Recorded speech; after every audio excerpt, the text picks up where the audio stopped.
करने से पहले मैं परम शक्ति फड़ा बहन, मातृशक्ति और पितृशक्ति की जय जयकार करूंगा, जैसे कि इस मंच की शुरुआत में आप सभी लोगों ने सुमरनी के माध्यम से किया था।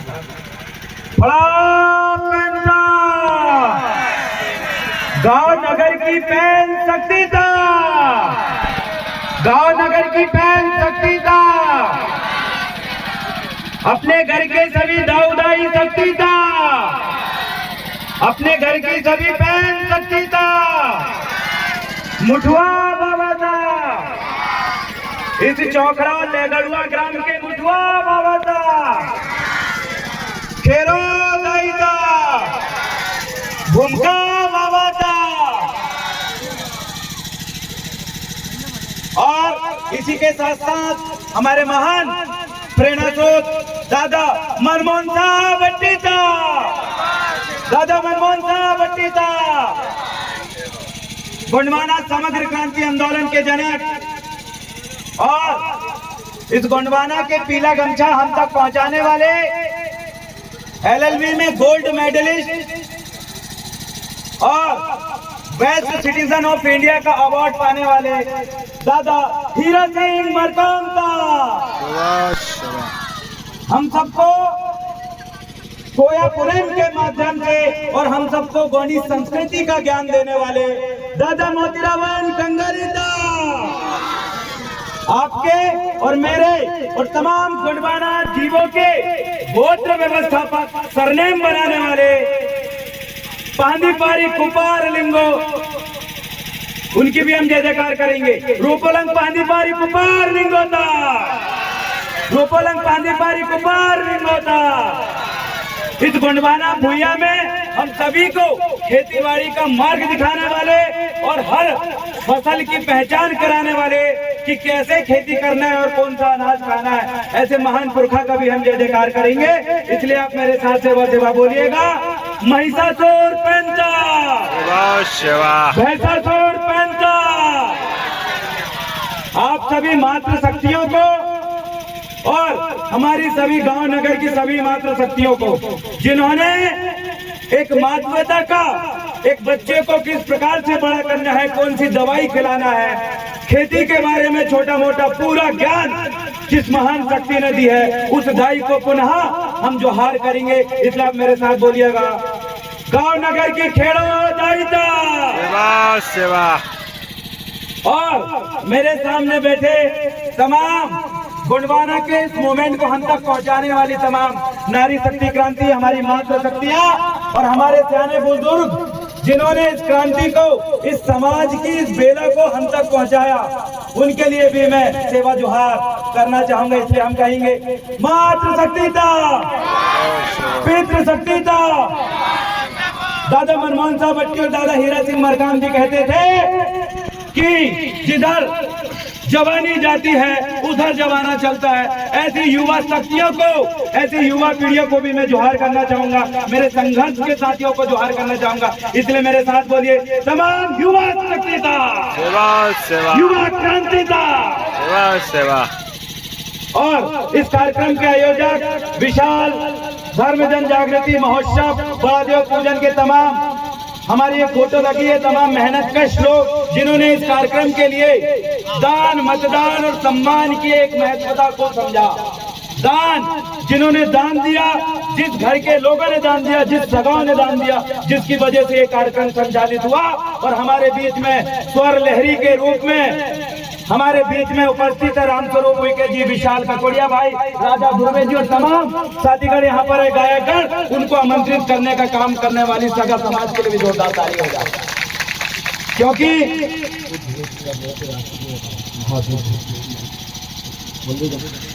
और इसी के साथ साथ क्योंकि एक बात याद रखना, कभी भी कोई भी समाज, हम सब मूवमेंट के लोगों को समझते हैं, हर आंदोलन को हमने समझा है। माननीय काशीराम जी ने कहा था, पे बैक टू सोसाइटी।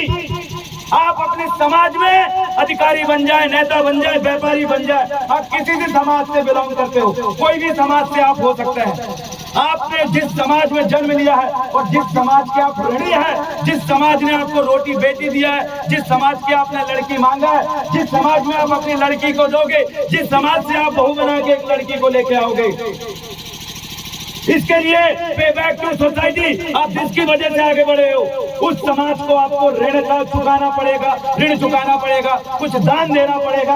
ऐसे ही दानी लोगों का मैं आपकी जोरदार तालियों के साथ में बोलना चाहूंगा। गौड़ समाज महासभा की नगर कमेटी ने 2000 रुपए दिया है और जिनका नाम हमें नहीं पता, उन तमाम लोग जिन्होंने दान दिया, जिन्होंने ये मतलब समझाया कि पे बैक टू सोसाइटी, इस समाज में हम चाहे मुख्यमंत्री बन जाए, प्रधानमंत्री बन जाए, विधायक बन जाए या सांसद बन जाए, कलेक्टर बन जाए, एसपी बन जाए, अगर मेरी समाज भूखी बैठी है, अगर मेरे समाज के लोग बनी मजदूरी कर रहे हैं, अगर मेरी समाज की माताएं बहनें दिन दहाड़े धूप में काम करने पे मजबूर है, अगर मेरे सयाने बुजुर्ग अपने बदन में फटे कपड़े पहनने पे मजबूर है, जिस समाज के नन्हे मुन्ने बच्चे ऐसे स्कूल में पढ़ने के मजबूर है जहाँ टीचर अधीक्षक नहीं आते हो, जिस समाज की बेटियां, जिस समाज के युवा नौकरी के लिए भटक रहे हो, जो समाज आज इतनी पीड़ित है, उस समाज की ओर ध्यान देने वाले, उस समाज को ऋण चुकाने वाले तमाम अधिकारीगण जो आज भले ही 18,000 रुपए, 10,000 रुपए, 5,000 रुपए कमाता लेकिन समाज को कुछ देते हैं, उनके अंदर दर्द है, उनके अंदर ये दर्द है कि मैं जिस समाज से बड़ा हूँ, आज उस समाज की ये स्थिति है, इस समाज की स्थिति सुधरना चाहिए, इसीलिए वो अपने समाज पे ध्यान देते हैं। हर किसी का कर्तव्य बनता है, जो ऊंचे पद में पहुंच चुका हो, जो आगे बढ़ चुका हो,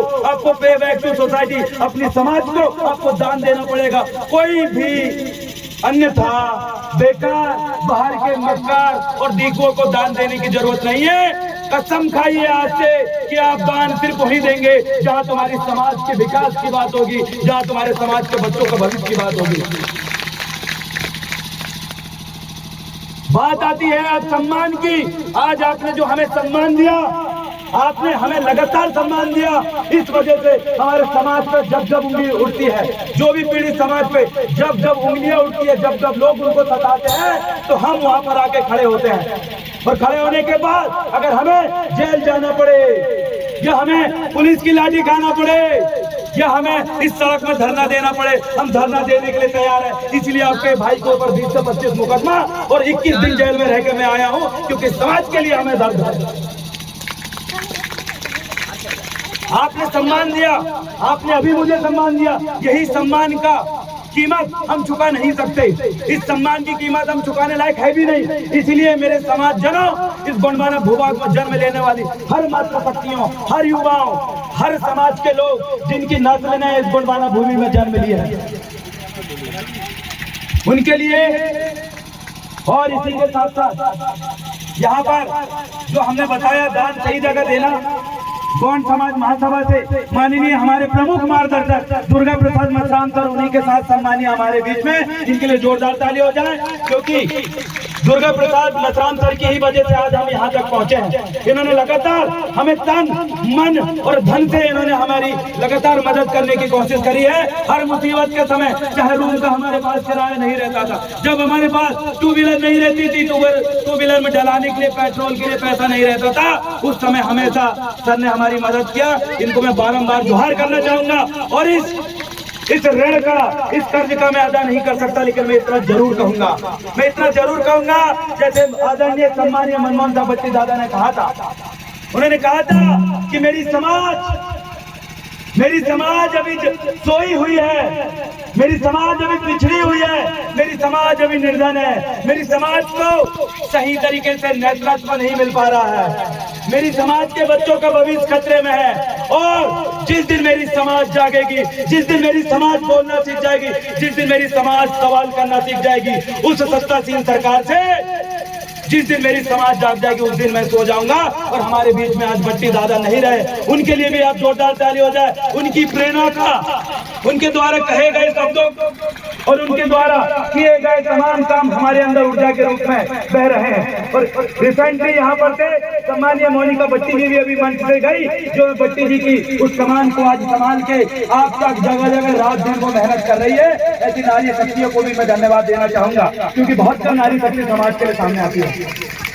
अब अपनी बात को शुरू करते हुए मैं पॉइंट पे आता हूँ, और जो मैंने शुरू में ही आपको बता दिया, सारी बातें शुरू स्पीच में ही मैंने क्लियर कर दिया था कि आपकी संस्कृति क्या है, और आपके गोत्र व्यवस्थापक क्या है, आपके गांव नगर की देवी शक्ति क्या है। हमारे बीच में सम्मानीय गोलू मामा जी बैठे हुए हैं और उसी के साथ श्यामलाल सरियाम जो भैया है शिक्षा विभाग में है, उन्होंने हमें संस्कृति की तमाम बातें सिखा चुके हैं। और तमाम बातें सीखने के बाद हमारी समाज जो अंतिम पंक्ति में गांव में रह रही है, हमारी समाज की वो माताएं बहनें, वो बुजुर्ग जिन्होंने अपनी समाज और संस्कृति को भूल गए, उनको याद दिलाने का काम हम लगातार रात और दिन एक कर रहे हैं। आज उसी बेला को आज इन युवाओं के माध्यम से संपन्न करने का मौका मिला। इसलिए मैं आप तमाम लोगों से कहना चाहता हूँ, मातृशक्तियों से कहना चाहता हूँ, यहाँ पर जो खेरोदाई है, यहाँ पर जो मातादाई थाना है, इस मातादाई थाना में कभी कोई मुसलमान समाज का व्यक्ति सर झुकाने नहीं आता है क्या? नहीं आता। आपके गांव में जो मुठवा बाबा है, उस मुठवा में कभी कोई मुसलमान, कभी कोई ईसाई और कभी कोई ब्राह्मण पंडित जी वहां सर नहीं झुकाते। झुकाते का मुठवा बाबा में नहीं झुकाते। क्यों नहीं झुकाते? क्योंकि हर किसी को अपनी समाज और अपनी व्यवस्था और अपनी संस्कृति का भली भांति ज्ञान है। लेकिन मेरी ये भूली भटकी समाज आज इस बात को भूल गई है। जिन पुरखों के सामने कोई सर नहीं झुकाता, क्योंकि उनको पता है कि आदिवासियों का और यहाँ के मूल निवासियों का, यहाँ के ST SC OBC के बाप दादा है। उनको ये बात पता है, इसलिए वो आपके देवधामियों के सामने कभी सर नहीं झुकाते। इसलिए आपको आज इस बात को समझना पड़ेगा, जिन खंडेरा बाबा के सामने कोई मस्तक नहीं नवाते, वही खंडेरा बाबा, वही रावण पैन, वही मेघनाथ पैन, वही मंदोदरी दाई, जिनका इतिहास आपके पुरखों ने सही तरीके से गढ़ा है। अभी आप जो इतिहास समझ रहे हो, अभी आप जो संस्कृति की बातें टीवी में देखते हो, जो दीकू लोग समझाते हैं, वो पूर्ण सत्य नहीं है। आपको पूर्ण सत्य अगर जानना है, मैंने शुरू में कहा था, हमारे खेती के जो देवी देवता है वो भैंसासुर है। भैंसासुर को तमाम दुनिया के लोगों ने राक्षस साबित कर दिया, लेकिन आज भी ये कोयाजन, ये गोंडवाना की संस्कृति के लोग महिषासुर को 52 57 जो परगना थे उसमें 14 परगना का राजा आज भी महिषासुर को मानकर उनके खेत में उनकी पूजा पाठ करने का काम कर रहे हैं। उन्हीं भैंसासुर को लोगों ने राक्षस कहा। क्यों? क्योंकि उन्होंने हमेशा यहाँ के ST SC और OBC के लोगों के महान पुरखों को खलनायक साबित किया है, क्योंकि उन्होंने हमेशा आपके बाप दादाओं को राक्षस साबित किया है। और ये बड़ी षड्यंत्र की बात है, आप उनके घेरे में फंस गए हो, आप उनकी बातों में भरम में फंस गए हो और आप भी अपने पुरखों को राक्षस कहने लगे हो। इस बात को दादा मोतीराम कंगाली जी ने कोया पुराण के माध्यम से साबित किया, बताया कि हे मेरी कोया समाज, आज तुम्हारे इतिहास को खत्म करने के लिए, आज तुम्हारी संस्कृति को खत्म करने के लिए इन लोगों ने वनवासी जैसे शब्द लाया है, इन लोगों ने जनजाति जैसे शब्द लाया है। आज आपको ये लोग वनवासी कह रहे हैं, कल की आप छिंदवाड़ा में रहने लगे तो आपको शहरवासी बोलेंगे, कल की आप छिंदवाड़ा में भी नहीं रहोगे तो आपको ये स्वर्गवासी बोल के ये बोल देंगे।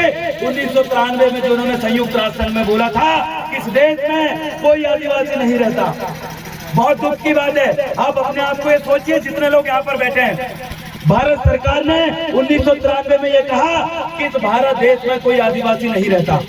क्यों कहा ये बात? क्योंकि उनको पता है कि इस देश में जब तक आदिवासी जिंदा रहेगा, इस देश में जब तक आदिवासियों की संस्कृति जिंदा रहेगी, तब तक इस देश को कोई भी अपना धार्मिक राष्ट्र नहीं बना सकता।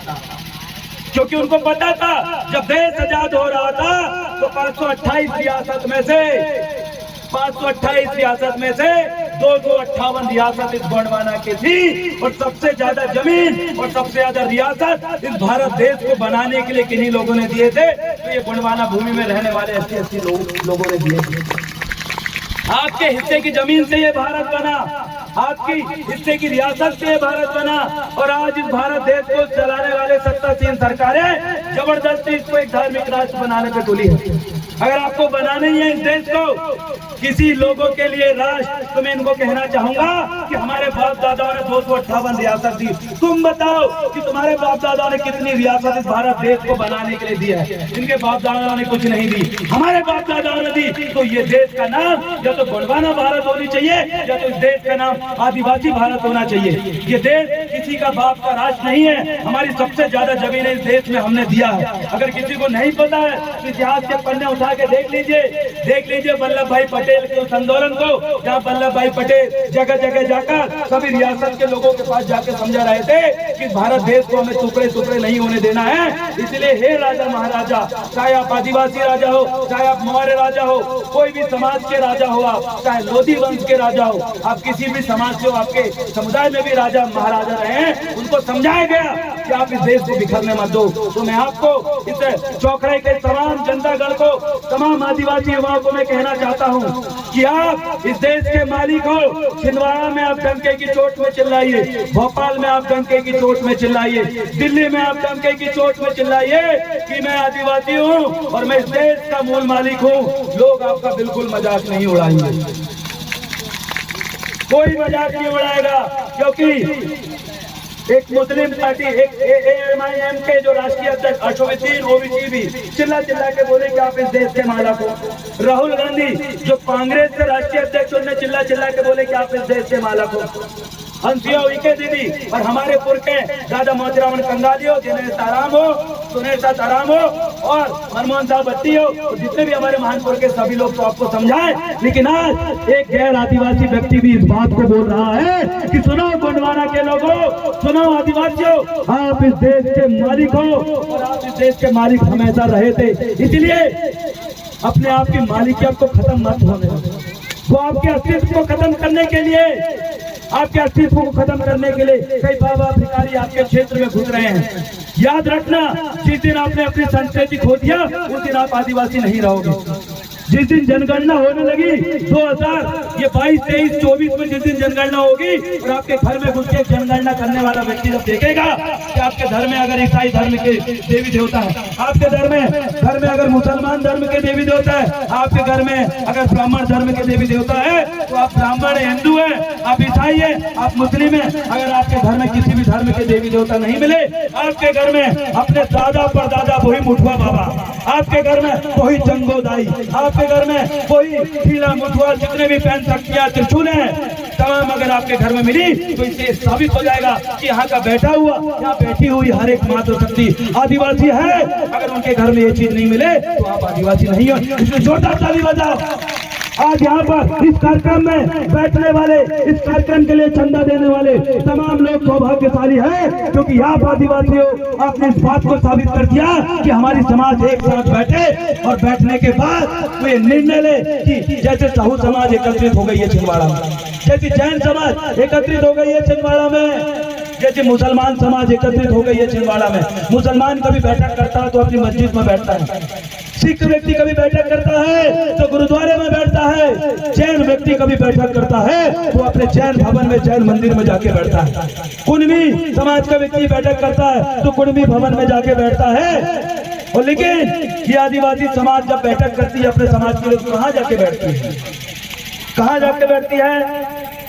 कहीं जाके बैठती ही नहीं। इसीलिए आपकी हमारी ये स्थिति है। आज छिंदवाड़ा में आप लोग कितनी जनसंख्या में, वीडियो फिर से चालू करके बंद करना, फिर से चालू करना।